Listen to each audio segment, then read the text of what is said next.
आप देख रहे हैं समाचार भारती, राष्ट्रहित सर्वोपरि।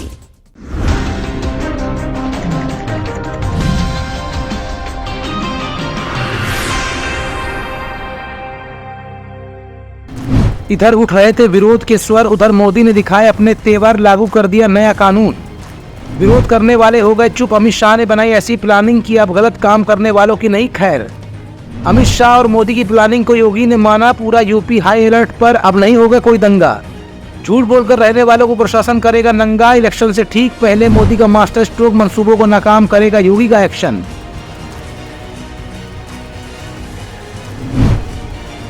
कल प्रधानमंत्री नरेंद्र मोदी ने 5:30 बजे शाम जैसे ही टेलीविजन स्क्रीन पर आने की बात कही और देश के नाम संबोधन की चर्चा सोशल मीडिया पर वायरल होने लगी, तभी सभी के मन में 8 नवंबर नोटबंदी की घटना याद आने लगी और लॉकडाउन का मंजर दोबारा गूंजने लगा।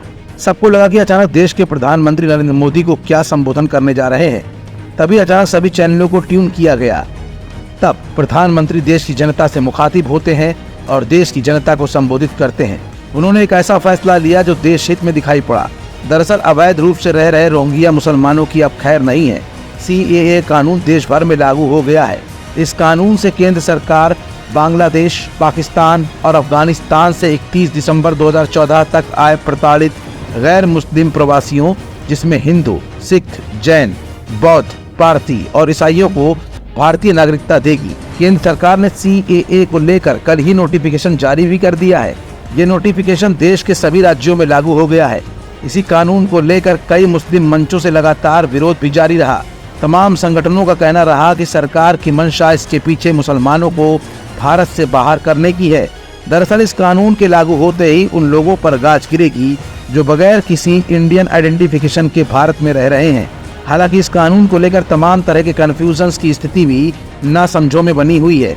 खास तौर पर इस कानून का विरोध वो मुसलमान कर रहे हैं जो बगैर किसी भारतीय आइडेंटिफिकेशन पेपर के भारत में रह रहे हैं और तमाम अनैतिक गतिविधियों में लिप्त हैं।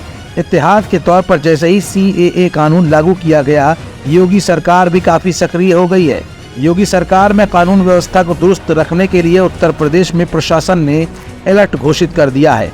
DGP मुख्यालय से सुरक्षा व्यवस्था पुख्ता करने के लिए अलर्ट जारी कर दिया गया है। CAA नोटिफिकेशन के बाद यूपी के DGP प्रशांत कुमार ने अफसरों को अलर्ट रहने के निर्देश दिए हैं। बता दें कि इस कानून के लागू होने के बाद कोई अनहोनी न हो, इसके लिए प्रशासन अलर्ट मोड पर आ गया है। CAA को लेके ये संभावना व्यक्त की जा रही थी, इसको जल्दी सरकार लागू करेगी। इसको लेके तो हम लोगों ने बृहद तैयारियां की थी पहले से, और हमारे जितने भी फील्ड के अधिकारी हैं उनको इस संबंध में सेंसिटाइज कर दिया गया था, और उनकी लगातार सभी स्टेक होल्डर्स जैसे धार्मिक नेता हैं, पीस कमेटी के मेंबर्स हैं, डिजिटल वॉलंटियर्स हैं और सिविल डिफेंस के लोग हैं, उनके साथ लगातार वार्ता चल रही थी।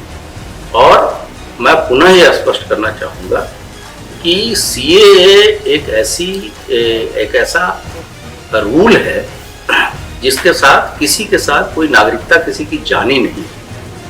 एक एनेबलिंग प्रोविजन है जिससे कि किसी को नागरिकता दी जाएगी, और वो ऐसे लोगों की जो हमारे पड़ोसी देशों से धार्मिक कारणों से परेशान होकर यहाँ आए।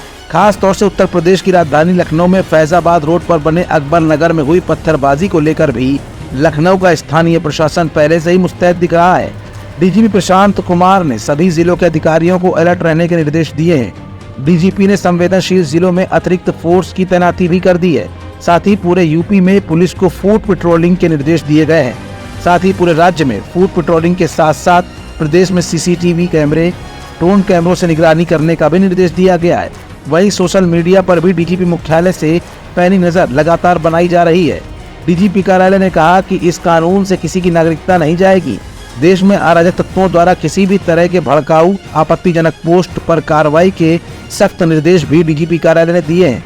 फिलहाल पूरी तल्लीनता के साथ देश में CAA कानून को लागू कर दिया गया है और इसके बाद इलीगल एलिमेंट्स की नकारात्मक प्रतिक्रियाओं को रोकने के लिए पूरे देश में गृह मंत्रालय ने भी निगरानी करना शुरू कर दिया है। इसी क्रम में उत्तर प्रदेश भी अलर्ट मोड पर अब नजर आ रहा है। रमजान का महीना है, ऐसे में कोई भी संगठन इस मुद्दे को गलत हवा ना दे, इस मंशा को रोकने के लिए सरकार ने पुख्ता इंतजाम भी कर रखे हैं। समाचार भारती के लिए मनीष गुप्ता की स्पेशल रिपोर्ट।